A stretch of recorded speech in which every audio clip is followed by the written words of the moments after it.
Hindi na maitago ng ating mga kababayan ang matinding takot dahil sa nakaambang giyera na posibleng sumiklab sa pagitan ng Pilipinas kontra sa mas malalakas na bansa.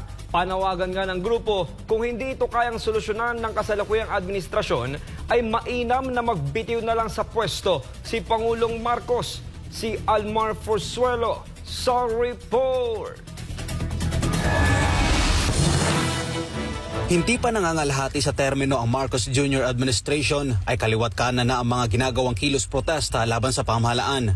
Hindi lang sa Luzon, Visayas at Mindanao, kundi maging sa ibang bansa, iisa lang ang sigaw ng mga Pilipino.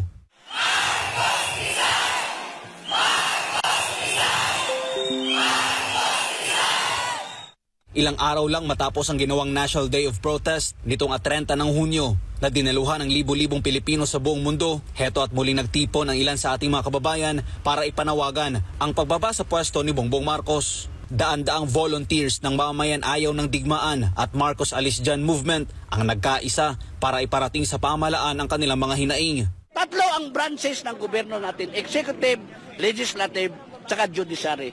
Anong ginawa ninyo ngayon? Anong ginawa ninyo sa bansang ito? Bakit hindi kayo manindigan para sa taong bayan, lalo na sa banta ng giyera na tayong lahat ay mamamatay? Ayon kay dating Department of Energy, Undersecretary Ben Ranque, kaya nila binuo ang Marcos Alis Dyan Movement ay dahil punong-puno na sila sa pagiging mahina at kawalang resulta sa pamamalakad ng mga nasa kapangyarihan ngayon. Kaya kinasa namin itong Marcos Alis Dyan kasi wala na kaming magawa. Enough is enough. We have had trouble. Enough for the trouble. Marami ng kaguluhan. Mataas na ang kagutuman.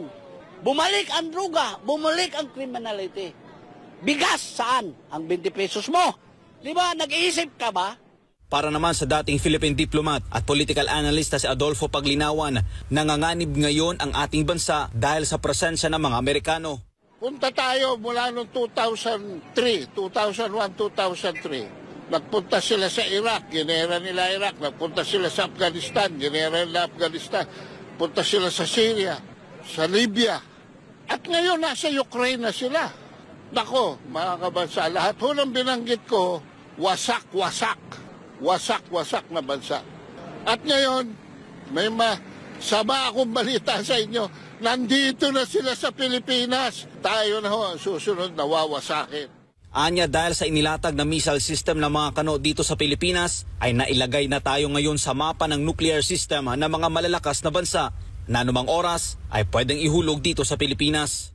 Pag huyan, nalaman nila na yung sistema na yan, kinargahan nila ng Tomahawk, pwede na ho tayong tirahin. Ano nangyari ngayon? Nasa mapa na ho tayo ng nuclear ng China. Nasa mapa na tayo ng nuclear ng Russia. Nasa mapa na tayo ng nuclear ng North Korea. Kaya ito ang rason ng grupo kung bakit sila nagsagawa ng kilos protesta. Ang Amerikano, same time kaibigan natin. Pero ayaw lang namin ng inyong foreign policy na pupunta kayo dito parang koloni pa rin ninyo kami. You have to ask us. You have to ask the people. If ever, payag ba kami? Huwag yung basta-basta na lang ninyo isang tao lang kusapin, bangag pa. Kaya kinasa namin itong Marcos Alis Dyan. Kasi wala na kaming magawa. Enough is enough. We have had trouble. Kaugnay nito may panawagan ng ating mga kapatid ng Muslim at mga kababayang OFW kay Bongbong Marcos. Kaming mga Muslim, siguro naalala niyo po yung tinatawag na Marawi Seeds. Sa aming mga Muslim, ayaw na namin maulit ang nangyari sa Marawi na talaga namang walang humpay ang putukan dyan. So kaming mga Muslim, kaya po kami nandito para po iparating na ayaw na namin maulit ang nangyari nung nakaraan. Mahal na Pangulo, tandaan mo ang sinabi mo noong nangangampanya ka.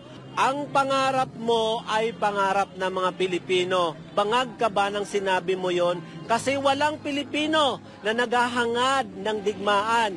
Walang Pilipinong naghahangad ng panganib para sa kanilang pamilya. Ngayon po kay General Browner po, tignan nyo ang kalagayan ng Pilipinas. Hindi po kami handa sa kahit anong gulo. Para sa Diyos sa Pilipinas kung mahal, Almar Forzuelo, SMNI News.